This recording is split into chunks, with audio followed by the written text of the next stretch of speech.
Hey everyone, today we're diving into a quirky rule game and seeing how everyone becomes stake diners.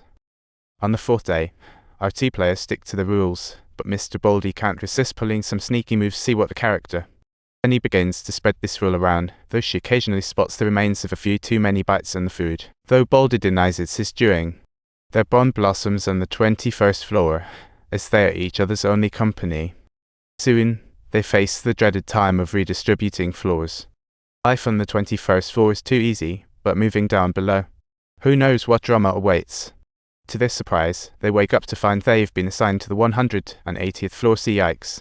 That means a whole half month with no food. Finney and Baldy continue to adhere to their hunger rules, and the food chain they have established up there is definitely no laughing matter.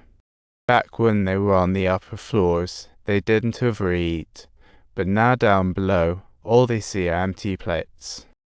Baldy shows signs of hunger, and each day they can only stare blankly at their empty plates. Folks down below have lost all hope. With more and more jumping from above sea, it's like a call for rescue. After 10 days, Baldy finally gives up hope in front of Finney, and her heart just breaks. A bright fire lights every floor, as if Baldy is using his last resort to remind everyone. The folks down below get excited, throwing everything they've got into the fire just to vent their frustrations.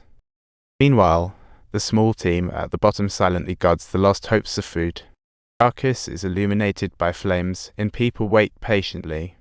Finney wakes up on the 41st floor. Finney warily eyes the others. The folks above assure her there's no issue moving up from here, everyone's following the rules. Oh goody. But at the 70th floor, someone keeps causing fires. Finney remains expressionless, realizing they're all newcomers. She wishes for plums, but when the food finally arrives, it's barely there, and she glares in frustration. The folks above mention a few newcomers didn't play by the rules, making Finney even angrier. Finney reassures her roommate that they'll definitely get fresh plums tomorrow, but then a crisis erupts below. On the 54th floor, someone killed their roommate, and that notorious second-floor glutton is under the spotlight again. The roommate recognizes her immediately, leading to her demise. Now she's on the hit list. Finney warns her roommate not to underestimate this person, stating the last rotation brought tragedy to her roommate. The next day, as the platform descends, Finney's roommate suddenly stands up and starts disassembling the bed.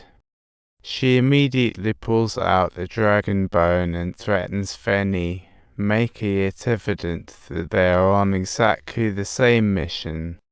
So, they join forces, calling on others below to band together and ensure info keeps flowing. They send one person down to each level for support, all brimming with confidence. However, they soon discover that everything collapses instantly against the formidable power of the savages. But a lone tiger can't take on a pack of wolves, and the savage is ultimately cornered, jumping straight down. In her quest for revenge, she jumps too, but is mercilessly pinned down by the savage. The folks from below come to help, but quickly get knocked down by the white-bearded man, who begs Finney to spare him, just wanting to survive. Finney, infuriated, can't guard as the platform begins to descend, and the white-bearded man dashes to the platform as the one-armed woman cries. In the end, Finney stops him, and that night, the white-bearded man shares his tragic story with Finney. He recounts how he witnessed his friend being taken, a sight that truly breaks the heart. The woman advises Finney, if you want to escape, dodge that guest before every rotation. That's why no one feels the rotations. But during the next turn, someone upstairs gets tied to the platform top. Two get ready for battle, and when the platform descends, a dozen people come crashing down. These newcomers, inspired by the duo's heroic deeds, granted them a pass for all you can eat. Logically, the rule breakers will face consequences, and they need a brave soul like Finney to ensure peace. Right as the platform drops, a few are suddenly subdued, and the mouse man goes, "You let a bad guy slip, so guess what? Each one of them will suffer the loss of an arm as a punishment."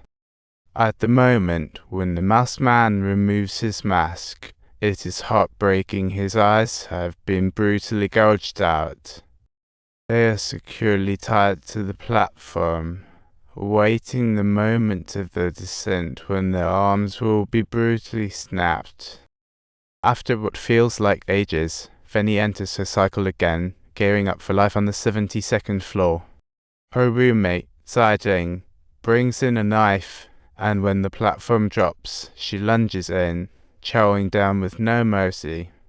In a series of warnings from the people around, Finney decides decisively to stow her knife, firmly ready to overthrow the reign of the masked man.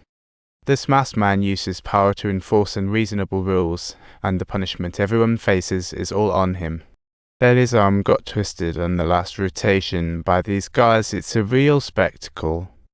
While many rally behind Finney, some remain loyal to the masked man, convinced that loyalty ensures survival. As individuals continue to pile under the platform, the level of chaos gradually intensifies, making the situation increasingly out of control, and soon it's completely packed with people everywhere. They decide to hunker down on this level, scavenging for materials to make weapons, and everyone appears downright giddy.